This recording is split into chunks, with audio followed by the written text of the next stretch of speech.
Hello, welcome. Akkam jirtu hordoftoota YouTube gaaddisa barnoota fayyaa keessanii akkam jirtan nagaa keessanii Ingiliffaa koomentii baay'ee Ingiliffaa nuu dabalii Ingiliffaa kanarratti nuu dabalii waan jettaniif arraas Ingiliffaa paartii giraamar paartii fi akkasumas direct and report speech kan qabu tokko qabaddeeti kan inni isin dhufe afaan bu'aa jechuun barbaada paaseejii ammoo kan jettan yoo yeroo argadde kana boodatti qophatti isaas paaseejis qophatti isiniif nan qopheessa jeetiin abdii qaba. Nafana bu'aa gaafilee eegaluu paartiin jalqabaa arraas ni eegala jechuudha. Direct and report speech dha kana fakkeenyaaf koomentii irratti namoonni baay'een direct speech fi report speech irratti kan hojjetu jettanii waan turtaniif anis direct speech fi report speech irratti qormaata meedii egzaamii irratti isiniif qophaa'anii turan keessaa fufunaaneetiin walitti cunfeeti kan inni isin dhufe akkasumas paartiilee biraatis kan inni keessaa qabu ta'uu isaati. Afufnu gaafii tokko ofirraa eegallu laayik gochuun subscribe gochuun eegalaa warreen godhini.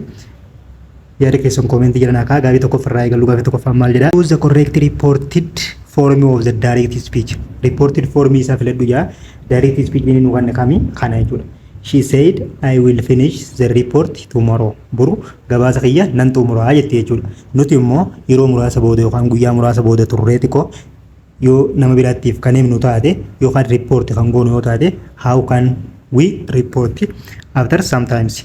Asirratti jalqaba direct and report speech keessatti jalqaba wantoonni beekamuu qaban wantoonni report ta'uu danda'an yookaan wantoonni change ta'an as keessatti maali jennee beekuu qabna jechuudha. Tokkoffaa teensiidha jechuudha. Ennaan ni jijjiirama, lammaffaan immoo pronounidha jechuudha. Maqaaleen ni jijjiiramu kanneen akka aayifaan, wiifaan, yuufaan kanneen kunneen ni jijjiiramu jechuudha. Akkasumas time expression kanneen akka yesterday, tomorrow warroonni takkanaa jedhamuun time expression akkanaa kunillee kan jijjiiraman ta'uu isaaniiti jechuudha. Kana fakkeenyaaf maal beekuu qabna teensiin tokko akkamitti jijjiirama kan jedhuuf foormulaa waliigalaa ni jira jechuudha. Teensiin yoo fakkeenyaaf simple presentiidhaan kenname gara past simpletti jijjiirama. Present continuousdhaan kenname gara past continuoustti jijjiirama. Yoo immoo present perfectidhaan kenname gara past perfectti jijjiirama. Yoo present perfect continuous hin kenname akkasuma past perfect continuoustti jijjiirama jechuudha. Yoo immoo future simpleedhaan kenname gara present conditionality jijjiirama jechuudha. Conditional type 2 kan nuti jennee waamnu sanitti jechuudha. Asirratti ma fakkeenyaaf inni kun maaliin kennee simple futureedhaan kennee jechuudha. Simple futureedhaan dubbattee jechuudha isii yeroo sanitti nuti immoo guyyaa muraasa booda xiqqoo turree yoo report goonu akkam jennee report goonaadha. Asitti wanti nuti beekuu qabnu pronoun kan jennu aayitanaa jechuudha. Aayin tun gara maalitti jijjiiramti? Gara ishee dubbachaa jirtu kanatti jijjiirraa jechuudha. Ishee dubbachaa jirtu kanatti jijjiirraa jechuudha. Maaliif ha dubbate kun eenyu isiidha waan ta'eef isii kanatti jijjiirraa jechuudha. Asumatti wiilii gara maalitti jijjiirraa? Wiiliin gara maalitti? Wiiliin foormulaa simple future waan ta'eef gara present condition itti jijjiirame jechuudha. Present condition jechuun maal jechuudha? Would yookaan could fa'aa jechuudha. Gara would itti jijjiirama jechuudha. Asumaan immoo time expression kan jennuun tomorrow kan jettu maalitti jijjiirama? Tomorrow jechuun guyyaa nu fuuldura jiru waan ta'eef the next day itti jijjiirama jechuudha. The next day itti jijjiirama jechuudha. Kana booda orderii qabsiifnee barreessuudha jechuudha. Report goonee jira jedhama. Filannoo kam akka ta'u haalaallu A. She said that she will finish the report tomorrow. Tomorrow jecha jawwaa isaa qabaannaan cancel farraa goonaa jechuudha. Tomorrow hin taatu jechuudha. The next day ta'a jechuudha. She said that she would finish the report the next day. She would said amma kana inni kun next day waan qabuuf deebii ta'uu danda'ennee tilmaamuu dandeenya jechuudha.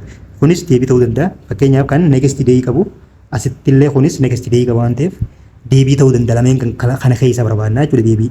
Isaan wanta tomorrow jedhu cancel dabnee farraa godhuu danda'u qabna jechuudha. Isaan kana lameen keessaa kamtu foormulaa sirrii eeggate. Ulaagaa next day fakkeenyaaf guuttatee jira. Ammoo ulaagaa biraa akka guute ilaalla jechuudha. Kan biraa maali jenne ennaan gara jijjiirama jenne gara wooditti jijjiirama jechuudha. Wiiliin gara wooditti jijjiirama inni kun ammoo maal godhe she finish simple presentidhaan katabee jechuudha. Kun maali wiiliin illee gara wooditti jijjiiramee kan jiru akkasuma tomorrow kan jirurreen gara maalitti jijjiiramee jira gara next day jijjiiramee jira. Kanaaf the answer is what B ta'a jechuudha. Haala kanaan akkasitti adda baafnaa jechuudha. Dura ni tilmaamnaa jechuudha. Osoo fakkeenyaaf gara filannoon seenne dura maal goonaa ennaan kun kamiin kenname kan jedhu adda baafnaa jechuudha. Ennaa akkamiitiin kenname yookaan hima akkamiiti, hima ajajaati, hima akkamiiti kan jedhu yookaan yes or no questionidha. Fakkeenyaaf yes or no question yoo ta'e akkaataatti report goonu akkasitti dura himichuma direct speechidhaan nu kenname san sirriitti adda baafnaa jechuudha. Hanga tokko riippoortii gochuudhaaf idduma inni jiru sanitti osoo filannootti hin seenne kun garami jijjiirame jechuudhaan tilmaamna jechuudha. Sanboota qallaalisiifta jechuudha sifa fallataa. Lammaffaa ceenaa gaaffii lammaffaan maal jedha? Convert into report speech. Kunis maal nu kanneen direct speech nu kanneen jira jechuudha. Direct speech kana gara report speech itti jijjiiree nu jechaa jira jechuudha. Direct inni nu kanneen maali? Do you like coffee? Amma kun maali? Jalqaba direct speech nu kanname foorumii kamiin nu kanname? Yookaan ennaa kamiin qabatee nu kanname? Yookaan gosa himaa keessaa kam qabatee nu kanname? Hima gaaffii kamiiti kan jedhu adda baasuudha inni. Kunuma fakkeenyaaf maali? Do you like coffee? Buna dhuguu ni jaalattaa? Yes or no question dha jechuudha. Yes or no question dha jechuudha. Yes or no question akkamiin report ta'a? If keessa dirqama maal qaba? If yookaan weezarii qaba jechuudha. Kun general formula isaati. If yookaan weezarii keessaa dhiisuu hin dandeenyu jechuudha. Kana booda innaan akkuma kaanii jijjiirame jechuudha. Warri if yookaan takkaa fi takkaa weezarii keessa hin qabne dursinee maal goona firraa kaansel goona jechuudha. Tooftaan ittiin qormaata kana hojjennu jechuudha. If kunneen ni qaba. Kun deebii ta'uu dandeenye deebina. Kun if hin qabu dafnee dhaamsina. Kunillee if ni qaba. Deebii ta'uu dandeenye tilmaamna. Deebii ta'uu danda'a. Kunillee weezarii qaba. Deebii ta'uu dandeenye tilmaamna jechuudha. Amma sadiitu nurra wal qabaa jechuudha. Sadii deebii ta'uu danda'a jennee tilmaamni jira jechuudha. Sadeen kana keessaa kam akka ta'u ulaagaa biraa akka guute ilaallaa jechuudha. Fakkeenyaaf ulaagaan biraa ennaan irratti kennameen maali? Kan jedhu ilaallaa jechuudha. Ammas ennaan jiru maali? Ennaan kennamee simple presentiidhaan kennamee jechuudha. Kanaaf dirqama gara maalii jijjiiramuu qaba? Gara paastii simpliitti jijjiiramuu qaba jechuudha. Kanaaf kamtu paastii simplii if keessaa qaba jennee ilaallaa jechuudha. Paastii simplii kan qabu kan barbituu if keessaa qabu ilaallaa jechuudha. Kun maali? Barbituu qaba. Okay, kaan jarree hundinuu isaan hundinuu kun maali? Barbii waan qaba jechuudha. Kanaafuu inni barbituu qabu kun maali? Ulaagaa isaa guutee jira jechuudha. Maaliif kan biraa kan akka isaa barbituu gara guutee jiru waan hin jirreef deebiin isaa gabaabumatti maal ta'a jennee tilmaamuu dandeenya jechuudha. Tiidhee tilmaamna jechuudha. Maaliif ulaagaa kana hunda kan guute isa kana jechuudha. Asirratti barbituutti jijjiiramee jira jechuudha. Maaliif asitti maaliif nu kanname direct speech simple present dha waan ta'eef formulaan gaafa report goonu innaan tokko simple present gaafa nu kanname gara simple past itti jijjiira waan ta'eef kun formula sirrii qabaa jechuudha. Asitti illee ifi silaatii da'uu qabnu sanis illee if keessaa qabaa jechuudha. Kanaaf ulaagaa guutee waan jiruuf this is the correct answer jechuudha. Gara gaaffii itti aanutti haa ceenu. Gaaffii sadaffaatti yoo ceene gaaffii sadaffaan maal jedha? Like gochuun dagatina. Subscribe godhaa yeroo tokko keessaniif illee share godhaa. Irraa baradhaa yaada qabdan koomentii jala naaf kaa'aa jechuun barbaada. Gara gaaffii sadaffaatti haa dhufnu. Which sentences correctly report the command? Amma kun maali? Command dha jechuudha. Hima ajajaa yeroo report goonu correctiin formiin isaa kamii fayya. Himni direct speech inni nu kan maal jedha? The teacher said don't make noise. Nun jee jechuudha. Fakkeenyaaf barattoota kilaasii keessa jiruun barsiisaan akkam jee don't make noise. Wacina yookaan hin jeeqinaa jeen jechuudha. Wacina yookaan hin jeeqinaa jeen kun maali? Hima ajajaati. Kanaaf hima ajajaa gaafa report goonu maal dabalataa? Tuudhaaf keessaa qabaa jechuudha. Tuu hima imperatiivii fi hima command gaafa report goonu tuu tana qabaa jechuudha. Infinitive verbii tana qabaa. Infinitive verbii warri qabu asumaan wanneen isin gabaabsu. Infinitive verbii warri qabu ennaan yookaan teensiin isaa maal jechuudha? Remain constant dha. Akkuma direct speech keessa kennametti itti daballa malee base verbiidhaan follow ta'aa waan ta'eef isa kana verbituudhaan follow hin goonu jechuudha. Verbii waanidhaan follow ta'aa jechuudha. Formulaan isaa sirriin. Tuun eenyu hojii deema jennee base verbii yookaan verbii waanii hojii deema malee ennaa kana jijjiiruun hin danda'amu jechuudha. Walumaa galatti generalize yoo gootan hima commandii fi hima imperative gaafa report gootan ennaa jijjiiruun hin barbaachisu jechuudha. Arraajimentii tuutti galchinu qofa yoo fakkeenyaaf hima negatiivii ta'e akkamitti report goon negatiiv formiin isaa dura galama booda gala kan jiru qofa adda sirrii baafachuudha malee ennaa jijjiiruun hin barbaachisu. Amma kanu maal goota jechuudha. Tuun dirqama dabalamaa jechuudha. Amma kun gaafa formii negatiivii ta'e report goonu akkamitti gala kan jiru qofa check godha. Filannoo misii maal jetti? The teacher told don't make noise. Kun maal hin qabu? Tuu if keessaa hin qabu waan ta'eef dursinee maal goona? X irraa goona jechuudha. Tooftaa qormaata itti dalagan keessaa tokko. The teacher told us to not make noise. Isin tun tuu if keessaa qabdi waan ta'eef deebii ta'uu dandeessi inni tilmaamna jechuudha. Tatti aantu the teacher forbade to make noise. Asittis kun yoo ulaagaa guutee jiraate tuu ni qaba waan ta'eef deebii ta'uu danda'a inni tilmaamna. Daan ammoo maal jetti? The teacher told us not to make noise. Tunillee tuu if keessaa qabdi waan ta'eef deebii ta'uu dandeessi. Kunis ammas sadii walitti dhufee jira. Maaliif? Waan tuu qabuuf jechuudha. Amma maal hordofna jechuudha nuti? Hima negatiiviidha. Negatiivii gaafa report goonu formulaan isaa akkamii? not 2 dha jechuudha. Not jenneeti plus 2 plus base verb yookaan verb 1 dha jechuudha. Formulaan general formulaan isaa akkasii jechuudha. Nootiin eenyu dura galee jechuudha. 2 fuul dura galeeti itti aanee maali base verb dha yookaan verb 1 dhaan follow ta'a jechuudha. Tuuni formulaan generalizii inni sirriin akkasii jechuudha. Kanaaf inni formulaa san guutee jiru kami kan jiru laallaa jechuudha. Inni ma fakkeenyaaf birra jiru tuun duubaan dhufe jechuudha. Tuun duubaan dhufuun qabu jechuudha. Maaliif tuun dura dhufuu qaba? X irraa goona. Gara gaafitti sitti yoo dabarre immoo sin tuuni qaba.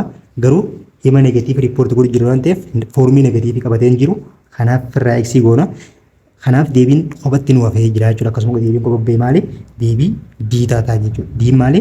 Ifumaaf qophaa isaatii baha jechuudha. Gaafa foormii seera ulaagaa isaa goonneetti deemnu ifumaaf gara deebiitti kan inni dhufe gara gaafitti aanutti haqinu gaafii afuraffaan maal jedha?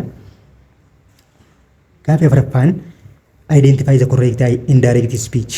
Indirect speech jechuu fi report speech jechuun the same. Report speech jechuu fi direct speech jechuun tokkuma. Kanaafuu hima direct speechidhaan kan nama kana gara indirect yookaan gara report speechitti jijjiirii foorbii sirrii qabate kamii jedha. Active direct speaking nu kanname maali? Direct speaking nu kanname I bought a car last week. Johnny said. Eenyutu kana jee? Johnnytu kana jee. Kan konkolaataa kana torbee darbe keessa bite kun eenyu? Johnny jechuudha. Namni gocha kana raawwate Johnny jechuudha. Joon kun maaliin bakka bu'aa? Hiidhaan bakka bu'aa jechuudha. As keessatti imma pronoun I jettu tun gara maali jijjiiramti? Gara he yookaan gara Johan kana jijjiiramti jechuudha. Johan hiidhaan bakka bu'aa waan ta'eef gara hiitti jijjiiramti. Maaliif formulaan reefu siin yaadatu qabdu jechuudha. Dura maal goonaa bakkuma inni jirutti haga tokko tilmaamnaa jechuudha. Sanboota gara filannoo seennaa jechuudha. Qormaata tooftaa saniin dalaynaa. Ammoo innaan nu kanname kun maali? Simple past dhaan nu kanname jechuudha. Simple pastiin garamiin report ta'a. Past perfect report nu ta'a jechuudha. Kana booda simple pastiin isa kana akkam ta'e jechuudha. Had plus maal ta'e jechuudha. Bootiin tun gara maalitti jijjiiramti? Gara hadii plus bootiin barbisiiniin siitis maali? Bootuma jechuudha. Kanaafuu barbisiinii kana had plus boot taati jechuudha. Ammallee deebinee time expression last week jettu maali? Last week jechuun torbee dabre jechuudha. Kan biraas dabarre jechuudha. Kanaafuu previous week itti jijjiirama jechuudha. Kana booda isa kana ulaagaa qabatee kan jiru filannoo keessa laallaa jechuudha. San booda John said that he bought asumatti laaluu dandeessa jechuudha. Maal jenne gaafa riippoortii qoonnu perfectiidheef keessaa qaba inni past perfectiif keessaa qaba waan ta'eef kun ulaagaa past perfectiin guutu akkasumas last week jaa jechuudha. Garuu formulaan sirriin maali? Previous week qabaachuu qaba jechuudha. Kanaaf X irraa goonaa jechuudha. B'n ammoo John said that he had bought a car the previous week. So the answer is gabaamattuu kana taati jechuudha. Kunillee yoo ilaaltan has bought taati jechuudha. Present perfect itti jijjiiree jechuudha. Present perfect itti jijjiiramu jechuudha. Gara maalitti jijjiirama? Gara past itti jijjiirama. Asitti illee dabaree maali? Last week jaa jechuudha. Dursitee warra last week qabu X yoo ofirraa gootes tooftaa salphaadha jechuudha. Maaliif asitti yeroo tilmaamtu last weekiin gara previous week itti jijjiiramaa erga tilmaamte booda warreen last week jan cancel gootaa jechuudha. San booda deebiin ifumaaf kophaa sii ba'a jechuudha. Kanaaf deebiin the answer is B ta'e jechuudha. Kanaaf gara gaafitti aanutti haa ceenu nafaana bu'aan hordofaa jechuun barbaada. Gara gaafii shanaffatti yoo dhufne gaafii shanaffaan maal jedhaa? What is the correct reported form of the universal true? Amma universal true jedha siin baasu jechuudha. Fakkeenyaaf akkaan isin itti baase kanatti universal true jedha siin baasu. Maaliif himichuma qofa direct speech kana sii kannaa jechuudha. Ati direct speechiin kun hima akkamiiti kan jedhu gaafiif gaafattaa jechuudha. Himicha yoo hima gaafii ta'e kayya sornoo keeshiniiti moo akkamiiti? Ka WH keeshiniiti moo akkamiiti? Actual action yookaan universal true moo akkami? Command statement moo akkami? Innaa kamiin kanname? Wantoota kana erga gaafatte booda riippoortii tooftaatti gootu idduma inni jirutti tilmaamtaa jechuudha. Kana booda reefuun tana maaliin isin yoo yaadattan universal true tokko akkasumas past perfectidhaan yoo kanname himni kun maaliin qabuun jee teensiin hin jijjiiramuun jee teensuma duraatiin katabnaan jee. Kanaafuu universal true kana gaafa riippoortii goonu universal true kami? The teacher said the earth revolves around the sun. Lafti biiftutti naannoo itti jee barsiisaan. Jettee fakkeenyaaf nama biraa tokkotti riippoortii godhuu deemtaa jechuudha. Fakkeenyaaf har'a kilaasii keessatti barsiisaan akkana siin jee dhageessee jirtaa jechuudha. Ati immoo guyyaa muraasa yookaan guyyaa lama sadii booda hiriyaa kee tokkoof gaafa riippoortii gootu maal jettaani barsiisaan akkana jee bargaa kilaasii keessatti yeroo dabre akkana nuun jee jettee gaafa riippoortii gootu wanti kun maali? Lafti gara biiftutti naanna'uun bakka hundattuu waan dhugaati jechuudha. Kun General true yookaan universal true. Kanaafuu innaa jijjiiruun hin barbaachisu. Maal qofa jijjiirta? Pronoun yoo jiraate ni jijjiirta. Time expression yoo jiraate ni jijjiirta malee innaan hin jijjiiramu jechuudha. Gaafa tilmaamnu fakkeenyaaf inni kun maali? Pronoun hin qabu jechuudha. Pronoun hin jiru waan ta'eef wanni itti jijjiirtu hin jiru jechuudha. Maal qofa qabsiisuudha? Order isaa qofa qabsiisuudha jechuudha. The teacher said that jettee qofa kaasuudha jechuudha. San booda the earth revolves around the sun. Asitti kun maal jaa? Revolved jaa jechuudha. Maali? Paastiidha godhee jechuudha. Inna jijjiiree jechuudha. Kanaafuu wanti universal tiruudha waan ta'eef innaan hin jijjiiramu waan jenneef cancel firraa goona. Baan ammoo the teacher said that earth revolves around the sun. Kun maali? Hin jijjiiree jechuudha. Waamuu tokko illee innaas hin jijjiiree maal godhee? Directuma said that jetti dabalee report godhee jechuudha. Kun sirrii ta'a jechuudha. The teacher told that the earth is revolving. Akkanan jennu jechuudha. Innaan ni jijjiiramaa jechuudha yoo akkana ta'e. Kan biraa immoo daan immoo the teacher said that the earth had revolved. Akkanan jennu jechuudha. Kanaafuu maali? Universal turuun gaafa report goonu innaan hin jijjiiramu jechuudha. Kanaaf the answer is maal ta'a jechuudha? B ta'a jechuudha. The teacher said that the earth revolves. Waluma fakkaataa jechuudha. Revolves. Not changed. It is remain constant jechuudha. Gara gaafii itti aanutti haa ceenu. Nafaana godha like godha subscribe godha hiriyoota keessaniif share godha. Afaanis maal jetti? Convert into report speech or indirect speech jetti jijjiiriyetti. For what? Question with WHKS jechuudha gabaabumatti. WHKS ni gaafa report goonu formulaan isaa akkami? Kamtu kam durata kan jedhu sirriitti ilaaluu qabdu jechuudha. WHKS ni gaafa report ta'u WH question plus pronoun yookaan subjectii plus verbiidha jechuudha. Akkana deemaa jiru formulaan isaa. Formulaan isaa akkana deemaa jechuudha. Amma inni kun maaliif nu qonname? Simple present. As keessatti wanti inni isin himuu barbaadu namoonni tokko tokko aariin kun erga jiraate gara kontineensii faatti jeeti ittiin wal fakkaatu danda'a jechuudha. Kan akkasii miti. As keessatti amma arriin innaan kun simple presentidhaan kanname. Arriin kun maali? Main verbiidha as keessatti. Leetiin maali? Adjectividha laa. Adjectividha. Akkan dogoggorree jechuudha. Aarii tanaatu main verbiidha. Aariin fakkeenyaaf present kontineensii faa keessatti akka maali gargaarti? Helping verbiitti gargaarti. Garuu gaafa simple presentii keessatti tooftaa tanaan akkanatti adjectivii wajjin fayyadamnu akka main verbiitti gargaarti jechuudha. As kanaaf innaan kanname simple presentiin kanname himichi nu gaafa himichi kanname immoo WHKShin. WHKShin gaafa report goonu formulaan isaa maali jenne? WHKShin plus subject plus verbiidha jechuudha. Akkasitti deema. Kana booda filannoon kam akka ta'u ni ilaalla jechuudha. Asirratti innaan simple present erga gara maalitti jijjiirama? Gara simple pastitti jijjiirama jechuudha. Inni kun main verbiidha waan ta'eef isa kana gara simple pastitti yoo jijjiirru woosii yookaan maal ta'e jechuudha? Weerii ta'a jechuudha. Asitti ammallee wanni ta'uu hin qabne aariin woos ta'uu itti danda'u yoo fakkeenyaaf saabjektiin isii asitti hordofte tun jechuudha. Saabjektiin as dhufte tun singular formiidhaan ta'ise jechuudha. Yoo singular formiidhaan ta'ise aariin kun takkaa woos ta'uu danda'a, takkaa weer ta'uu danda'a. Maalirratti hunda'a?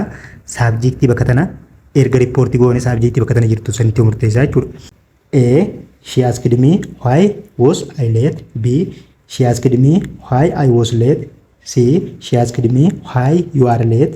D. She asked me why I am late. Sababaan an orraa fadheef na gaafattee jechuudha nama dhuunfaa tokkotti akkam jeetiin nama bira riippoortii godhaa. Akkana ittiin na gaafattee hiriyaa kiyya tokkoof gaafa riippoortii godhu akkamittiin riippoortii godhee inni yaadu qabna jechuudha. Kanaaf formulaan WHKShin plus subjectii jedhamu san dagatamuu hin qabu jechuudha. Kan WHKShin plus pronoun yookaan subjectiin qabanne dafnee X irraa goonaa jechuudha. Kun amma fakkeenyaaf irra kan jiru kun WHKShin jee verbiidhaan foloo godhaa jechuudha. Garuu formulaan jiru subjectiidhaan foloo ta'a. Cancel goonaa jechuudha. Kan biraa akkas fakkaatu cancel irraa goonaa jechuudha dafnee akkas fakkaatu hin jiru. Kana booda innaa qofa hordofnaa jechuudha. Innaa kamtu innaa sirrii qabatee jira kan jiru. He asked me why I was late. Fakkeenyaaf isiin biirra jirtu tuni maali? Subjectiidhaan foloo taate akkasumas verbiin gara maalitti jijjiiramee jira? Gara verbiituutti jijjiiramee jira jechuudha. Kanaaf ansariin maal ta'a? B ta'a jechuudha. Maaliif asitti yuun ta'u? Fakkeenyaaf inni asii akkuma jiru yuu kana yoo fudhate hin ta'u jechuudha. Yuun tun gara maalitti jijjiirama jechuudha? Gara anaatti kan jiru kanatti yookaan aayii kanatti jijjiiramaa jechuudha. Kanaaf foormulaa sirrii qabatee kan jiru kami? Kunis maali? Aamitti jijjiiramu jechuudha. Maaliif? Gara verbiituutti yookaan simple passive report goona waan ta'eef kamtu deebii sirrii ta'a jechuudha. She asked me why I was late. The correct answer is what?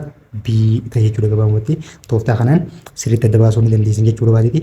Dura idduma inni jirutti maal faana akka jijjiiramuu danda'an garamitti akka jijjiiramuu danda'an tilmaamtaa san booda gara filannoo seentaa salphumatti deebii argachuu dandeessa jechuudha.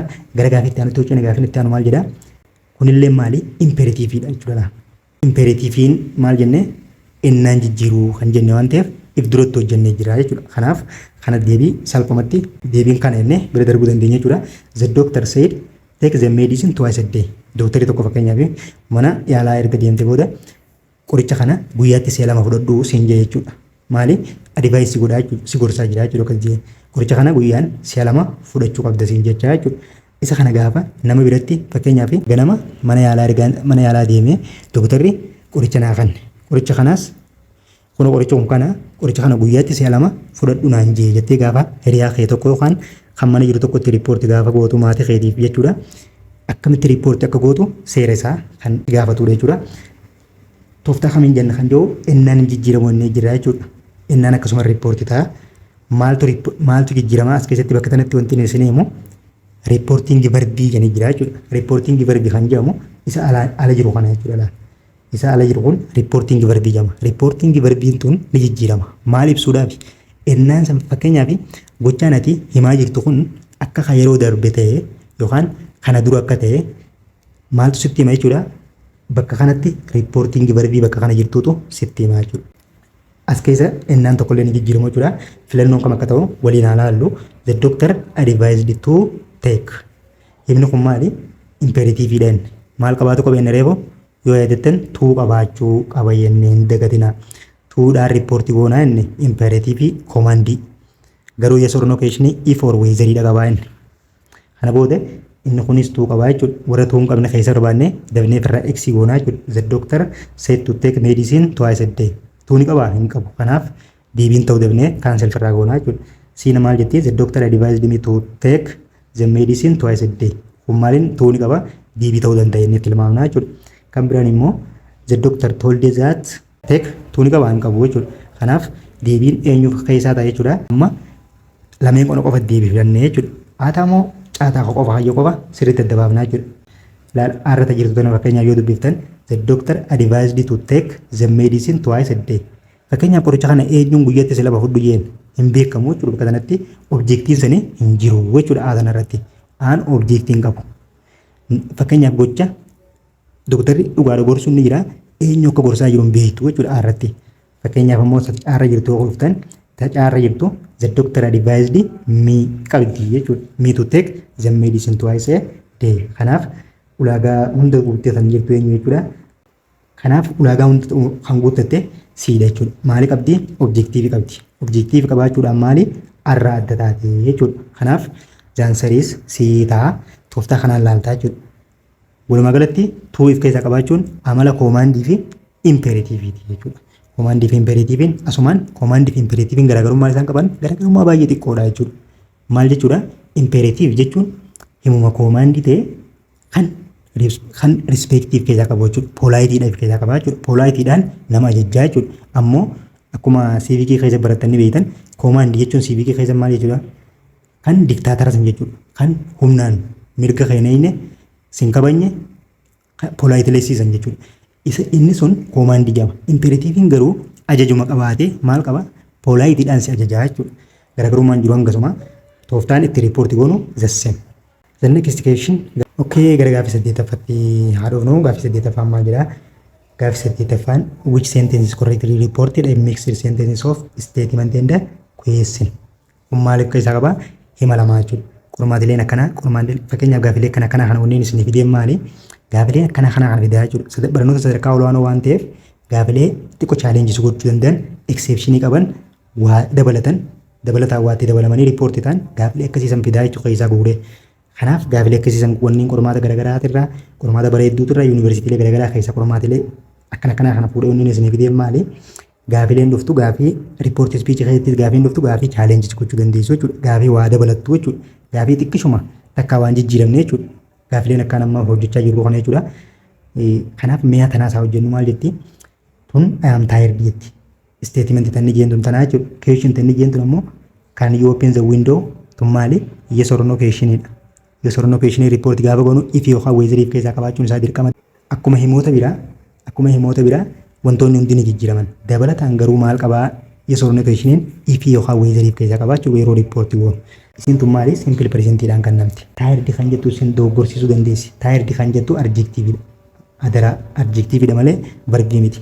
Kanaaf verbiin kamii isuma tanaatu akka main verbiitti gargaaru jira jechuudha. Aamuma tanaatu main verbiidha. Kanaaf simple presentiidha waan ta'eef gara simple passivetti jijjiirama jechuudha. Ayin pronoun jirtu tun gara maalitti jijjiirama? Gara isa dubbataa jiru kanatti jijjiirama jechuudha. Kan dadhabe maali eenyu fakkeenyaaf an dadhabeetiin jira kayyee kun eenyu jechuudha. Isa kana waan ta'eef ayin asiitun gara hii kanatti jijjiiramti jechuudha. He said that jenneeti he was tired jenna jechuudha. San booda can you open the window kan jedhu maali? Yes or no questionidha waan ta'eef if yookaan whether itti daballaa jechuudha. Dabalataan alaatti daballaa san booda yuun asiitun gara maalitti jijjiiramti? Yuun kun eenyu dubbataa jira? Fakkeenyaaf akka namaa natti dubbataa jiruuti. Ayitti jijjiiramaa jechuudha. Kaaniin gara maalitti jijjiiramaa? Gara koodiitti jijjiiramaa. San booda open the window jettaan jechuudha. Hima kana walitti mix godhee gaafa report godhu conjunctionidhaan wal qabsiisaa jechuudha. Fakkeenyaaf filannoon maal jetti? A. He said that he was tired and asked if I could open the window. B ammoo he said he is tired. Asumatti deebii sirrii akka hin taane beekuu qabna jechuudha. Maaliif bakka kanatti he was ta'uu qaba jechuudha. Maaliif asii simple presentiin kenname simple passivetti jijjiiramuu qaba. Kun deebii miti jechuun ni dandeema. Asitti illee uumaa tokko osoo hin jijjiirin itti galchee deebii miti. C ammoo he told that he was tired and asked open the window. Eenyu gaafataa jira? Fakkeenyaaf akka nama kam jedhuuti kuni akka nama balbala banuu jee hayyama nu gaafatuuti jechuudha. Garuu immoo wanni inni direct speech keessa jee an dadhabeetiin jira mee ati balbala san banuu dandeessaa jeeti ajaja nutti dabarsaa jira jechuudha. Waan hayyama nurraa baasaa jira jechuudha. Akka nuti dandeenyu, akka nuti ulaa san bannu, akka nuti balbala san irraa bannu maal nu godhaa jira jechuudha. Indirectly recommend godhaa jira yookaan nu ajajaa jira jechuudha. Inni seera jiru kun akkam jechuudha. Ifiif balbala san banuudhaaf akka nama nu gaafatuuti jechuudha. Kanaaf deebii sirriitii miti. Daan akkam jetti? He said that he was tired and requested to open the window. Caabidaan takkeettiidha jechuun ni danda'ama jechuudha. Hiikkaa tokko qabdi jechuudha isin tun. Kanaaf za'aansaliin maal ta'e jechuudha. Deebii sirrii guuttatee kan jiru kakaaniinis gara koodiitti jijjiiramee jiru akkasumas ifiis kan of keessaa qabu akkasumas isii tanaas gara simple passivetti kan jijjiirame eerra jira jechuudha. Kanaaf the correct answer is eedha ta'a jechuudha. Deebiin sirriin maal ta'a? Ta'a jechuudha. Gara paartiitti aanutti hojjenne paartiin itti aanu okkee kana dafnee deemna. Paartiin giraamaraatis irraa eegala teensiidha. This is the first fakkeenyaaf sayii lafarraa yookaan this is the first time I belong such a delicious meal.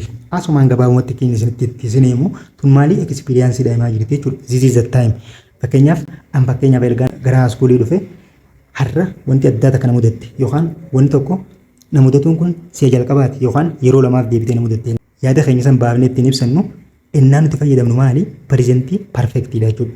This time hangi jettu tun hintii guddoodha jechuudha asirratti. Presentii perfectidha jechuudha. Kanaaf gabaabumatti deebiin presentii perfectidha taati jechuudha. Hintii guddoo isa arganne asii arganne jechuudha. Experienceidha dubbachaa jirra jechuudha. Gara gaafii kurnaffatti hojii ballee gaafiin kurnaffaan maal jetti? While I belong the bus, I started to rain. Inni kun maali? Short actionidha. Short actioniin kana. Inni kun maali? Long actionidha. Long actionidha jechuudha. Maal jechuudha?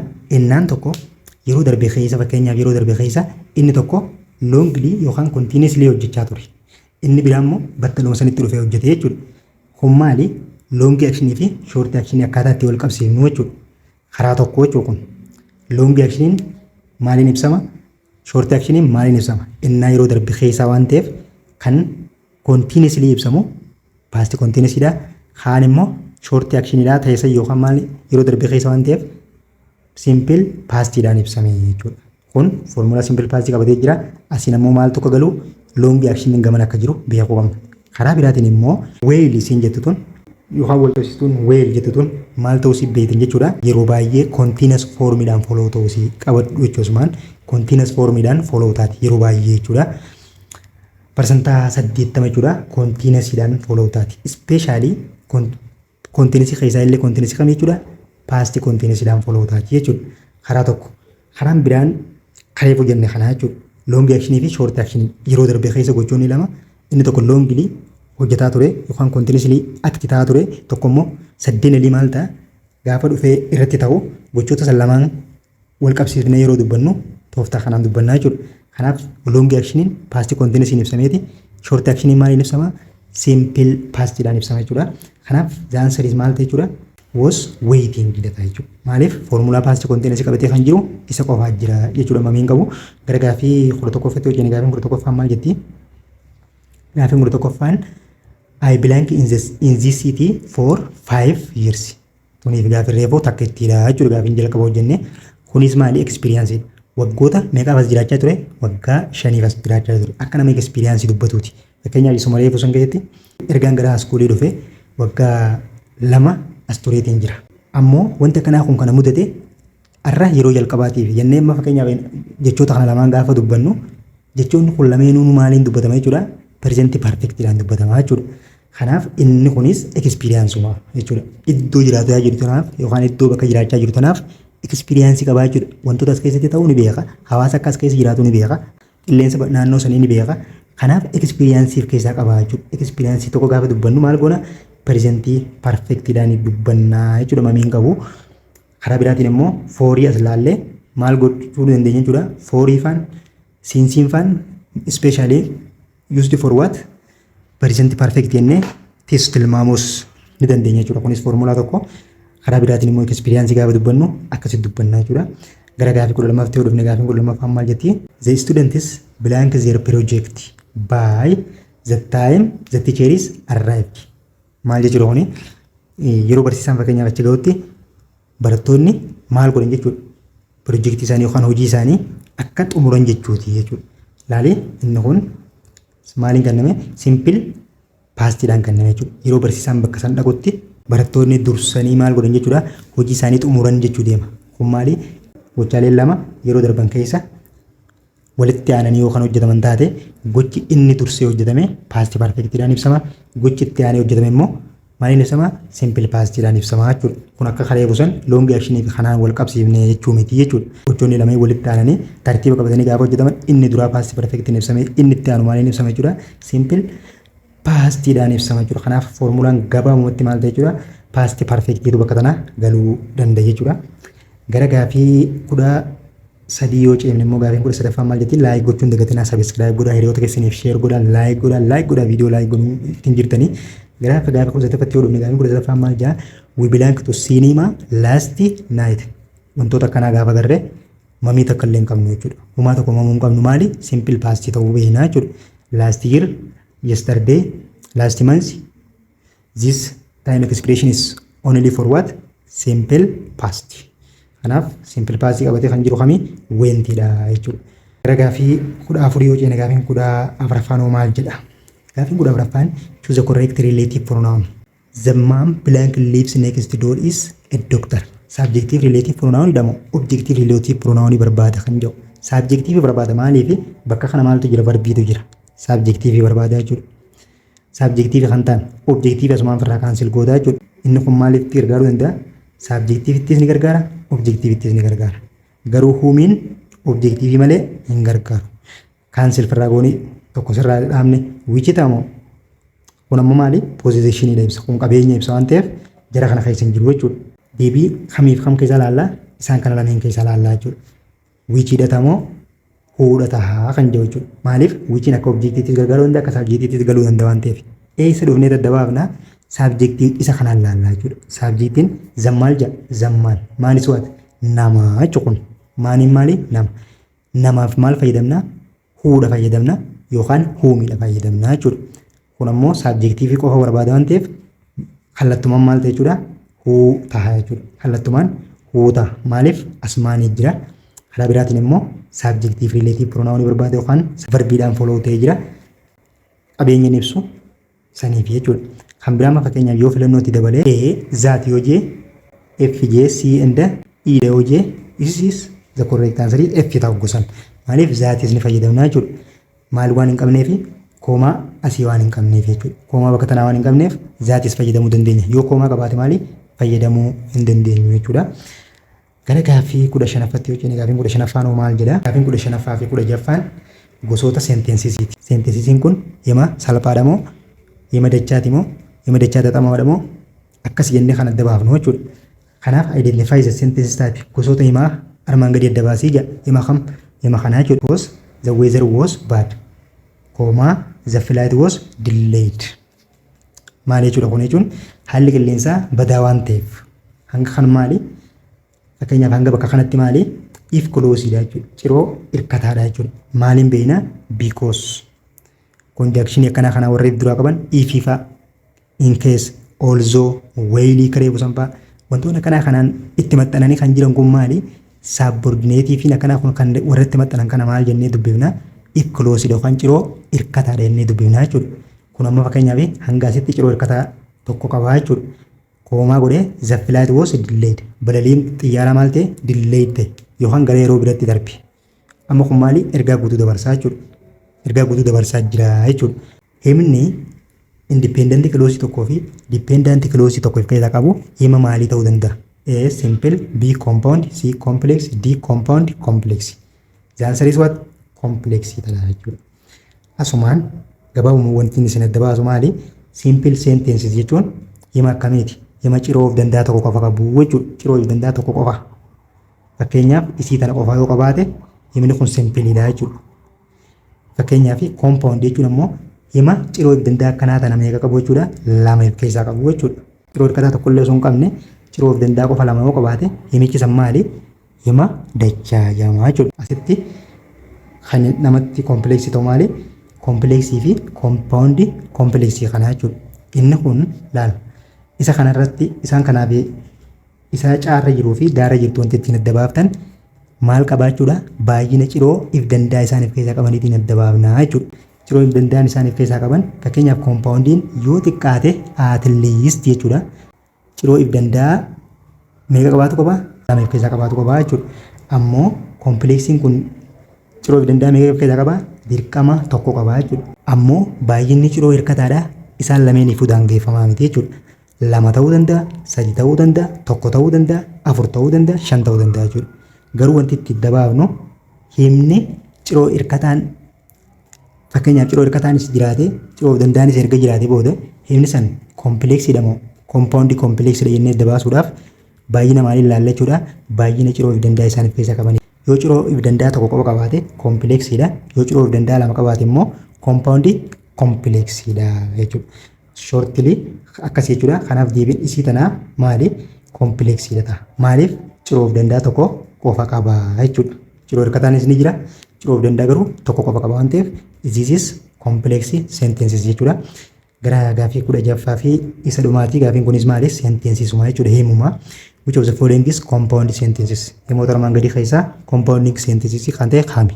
Kana reefuun tanaas hojjennee jechuun ni danda'ama jechuudha. Akkuma reefu jennee kun maal qabaachuu qaba? Ciroo if danda'a lama qabaachuu qaba jechuudha dirqama. Ciroo if danda'a lama akka qabu ni ilaalla jechuudha. A. I like coffee. B. I like coffee and she likes tea. C. Since I like coffee, I drink it every morning. D. Drinking coffee makes me happy. Kanaaf hamtutu ciroo if danda'a lama qaba kana ilaalla jechuudha. The answer is B jechuudha. Isaan kun lamaan maali? Simple sentences jechuudha. Simple sentences yoo ta'an inni kun ammoo maali? Kompleksiidha jechuudha. Akkuma kareefu inni kun maal ta'e jechuudha? Kompleksii sentences ta'a jechuudha. Tooftaa kanaan adda baaftu jechuudha. Gaafa kompleksii fi kompleksii compound adda baaftan baay'ina maalirratti hundaa'u jechuudha? Ciroo if danda'a isaaniif keessaa qaban irratti hunda'a. Galatoomaa jechuun barbaada. Thank you. Nagaan na jiraadhaa. Nagaa walitti nu haa deebisu.